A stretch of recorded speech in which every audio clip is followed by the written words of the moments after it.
রাজশাহী শহরের দক্ষিণে বয়ে গেছে পদ্মা নদী। এই নদীর বুকে জেগে উঠেছে অসংখ্য চর। তবে সেই চরগুলোর মধ্যে একটি এখন হঠাৎ করেই মানুষের আগ্রহের কেন্দ্রবিন্দু, নাম মিডিল চর।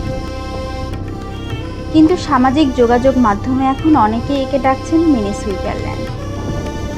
কেন এমন নাম, সেটা জানতে হলে আপনাকেও আসতে হবে পদ্মার বুকে জেগে ওঠা এই সবুজ চরে। মিডিল চর রাজশাহীর পবা উপজেলার হরিয়ান ইউনিয়নের ৮ নম্বর ওয়ার্ডে।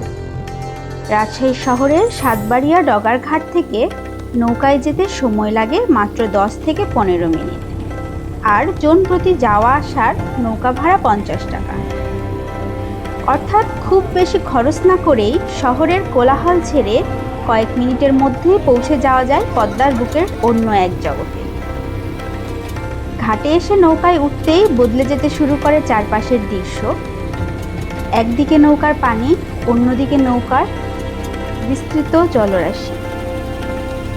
সঙ্গে সঙ্গে শহরের শব্দ ধীরে ধীরে পেছনে পড়ে যায়, আর সামনে খুলে যায় সবুজের বিশাল এক প্রান্ত। নৌকা যতই চরটির দিকে এগিয়ে যায়, ততই স্পষ্ট হতে থাকে মিডিল চরের সৌন্দর্য। নদীর পানি পেরিয়ে সামনে দেখা যায় সবুজ মাঠ, কোথাও গরুর পাল, কোথাও কৃষকের আবাদি জমি, দূরে ছোট ছোট ঘরবাড়ি, আর নদীর ঘাটে বাঁধা নৌকা। প্রকৃতির এই সাধারণ দৃশ্যগুলোই যেন একসঙ্গে মিলে তৈরি করেছে অসাধারণ এক পরিবেশ। মাত্র ১০ থেকে ১২ মিনিটের এই নৌযাত্রায় যেন শহর থেকে গ্রাম বাংলার এক ভিন্ন জগতে প্রবেশের দরজা। চরে পা রাখার পর প্রথম যে বিষয়টি চোখে পড়ে তা হলো খোলা আকাশ আর বিস্তীর্ণ সবুজ মাঠ। যত দূর চোখ যায় সবুজ আর সবুজ। কোথাও ঘাসের ওপর দল বেঁধে চড়ে বেড়াচ্ছে গরু, কোথাও কৃষকের ফসলের জমি, আবার কোথাও শুধু খোলা প্রান্তর। পাশেই পদ্মা পানি, দূরে একটি বসত ঘর। সব মিলিয়ে মনে হবে শহরের খুব কাছেই যেন হারিয়ে গেছে এক টুকরো গ্রাম বাংলা। আর এই দৃশ্যের ভিডিও সামাজিক যোগাযোগ মাধ্যমে ছড়িয়ে পড়ার পরই মিডিল চর পরিচিত পেতে শুরু করেছে মিনি সুইজারল্যান্ড নামে। তবে এই নামটি নতুন হলেও চরটির সৌন্দর্য কিন্তু নতুন নয়। স্থানীয়দের ভাষ্য, বছরের পর বছর ধরে এমনই ছিল এই চর, শুধু আগে বাইরের মানুষ জানতেন না। সামাজিক যোগাযোগ মাধ্যমে ভিডিও ছড়িয়ে পড়ার পর গত কয়েকদিনেই বদলে গেছে পুরো চিত্র।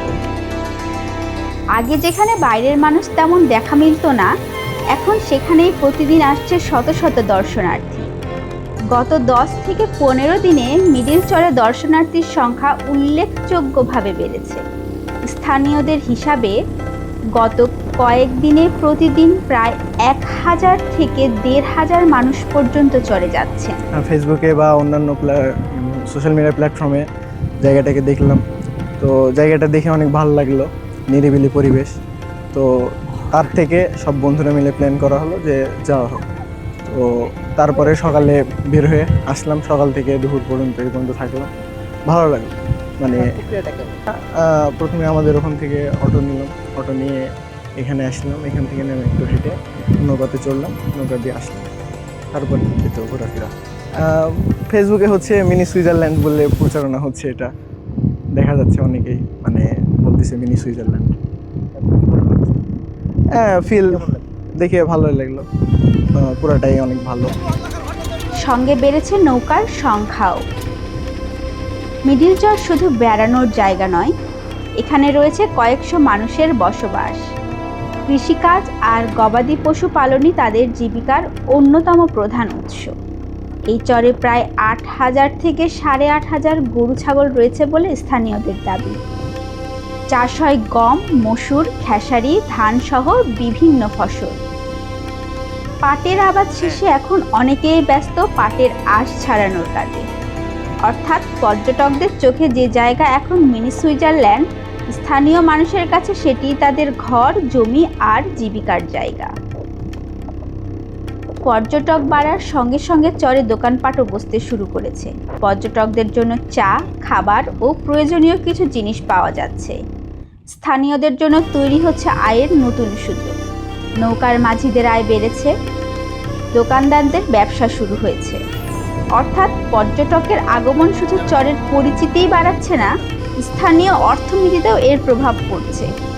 তবে পর্যটন বাড়ার সঙ্গে সঙ্গে তৈরি হয়েছে কিছু উদ্বেগ। আগে মানে আমরাই থাকতাম, আগে কোনো লোকজন থাকতো না, কিন্তু এখন আরও ভালো লাগছে যে সবাই আসছে, বেড়াতে আসছে। কিন্তু আমি এখানে এই বেড়ানোর ভিতরে কিছু কথা বলতে চাই যে এখানে যেগুলো ময়লা ফেলানো হয়, যেমন প্লাস্টিকের বোতল, প্লাস্টিক এবং এই মানে বিভিন্ন রকমের ময়লা যেগুলো ফেলানো হয়, এই ময়লাগুলো যদি আমরা সবাই যদি সহযোগিতা করে যদি এক জায়গায় গুছিয়ে রাখি, তাহলে আমার মনে হয় এটা ভালো হয় আর কি। চরের বিভিন্ন জায়গায় পড়ে থাকতে দেখা যাচ্ছে প্লাস্টিকের বোতল, পলিথিন সহ নানা ধরনের বর্জ্য। দর্শনার্থীর সংখ্যা যত বাড়বে, বর্জ্যের পরিমাণও বাড়ার আশঙ্কা রয়েছে। স্থানীয়দের প্রত্যাশা, পর্যটকেরা যেখানে সেখানে ময়লা না ফেলে নির্দিষ্ট জায়গায় ময়লা ফেলবেন। কারণ এই চরটি শুধু মানুষের বিনোদনের জায়গা নয়, এটি চরবাসীর বসতি, এটি কৃষিজমি, আর এটি প্রকৃতিরও একটি গুরুত্বপূর্ণ অংশ। মিডিল চরে বিভিন্ন দেশীয় পাখির পাশাপাশি পরিযায়ী পাখিও আসে। চরের খোলা মাঠ ও নদীর আশপাশ তাদের খাবার সংগ্রহ ও বিচরণের জায়গা। কিন্তু পর্যটকের সংখ্যা হঠাৎ বেড়ে যাওয়ায় প্রাণীদের স্বাভাবিক চলাচল ব্যাহত হওয়ার আশঙ্কা তৈরি হয়েছে। অনেকে গরুর পাল ও পাখির বিচরণস্থলের খুব কাছে গিয়ে ছবি ও ভিডিও ধারণ করছেন। তাই এই সৌন্দর্য দেখতে গিয়ে যেন প্রকৃতির ক্ষতি না করি, সেদিকেও নজর রাখা জরুরি। মিডিল চরে যেতে হলে নৌকার পদ্মা নদী পাড়ি দিতে হয়। বর্ষায় নদীর পানি বাড়লে নৌযাত্রার ঝুঁকিও থাকে। পর্যটক বাড়ার সঙ্গে সঙ্গে তাই নিরাপত্তার বিষয়টিও গুরুত্বপূর্ণ হয়ে উঠেছে। নৌপথে যাত্রীদের নিরাপত্তা নিশ্চিত করতে রাজশাহী সিটি কর্পোরেশনের উদ্যোগে নৌকা মাঝিদের হাতে লাইফ জ্যাকেট দেওয়া হয়েছে।